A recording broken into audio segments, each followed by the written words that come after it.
So I think this sort of subject, this segment is quite interesting because it just shows it's another example of this centralized group of bureaucrats, how they manage to exercise their power on smaller on particular branches. How when you've got or you've got supporting you as the MP, but all the local members disagree. How do you deal with that in a way that makes you look like the majority opinion? And this sort of shows that how they did it.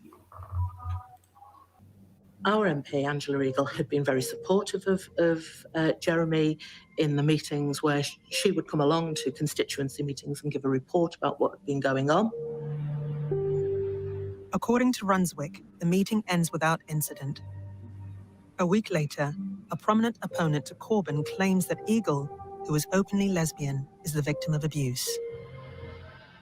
I got a phone call saying that there was a television programme where Tessa Jowell was saying that Angela had been subject to homophobic abuse at the meeting. I mean, I talked to Angela about her meeting. She faced homophobic abuse at that meeting. Angela wasn't at the meeting, but the inference was that she was. She wasn't.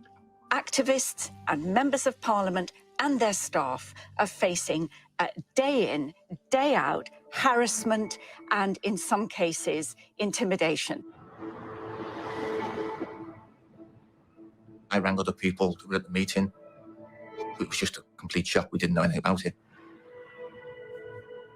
No one heard this, you know. The sort of people be, you don't use language like that. There was no homophobia or intimidation at the meeting. It's a very small room, so it would be very easy to hear what was being said by other people. The national media seize on the story.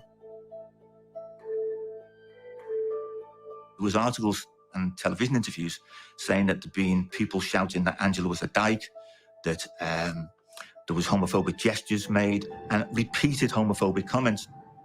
Then over the days and weeks to follow. Right, Chris, thoughts on that one? It's just amazing as their ability to make something out of nothing. Mm-hmm. Like just another stick to beat him with. Yeah. I mean, and also, like they said, it didn't happen. It didn't even happen. So, you know, like usually your elected voice is the one who's going saying that. Like, how do you fight that? Yeah. And also, I mean, that's also concerning because if they can just come up with something and it gets broadcasted by even, you know, The Guardian even published it, which is a very pro-Corbyn paper at the time, at least. They published it, all sorts of papers published it. There's no truth at all. So how do you fight, you know, people and an organization and tactics where they won't even rely on any inch of the truth or anything that even happened? They could just come up with a controversy like that out from nowhere. That's scary. Heavy tackle.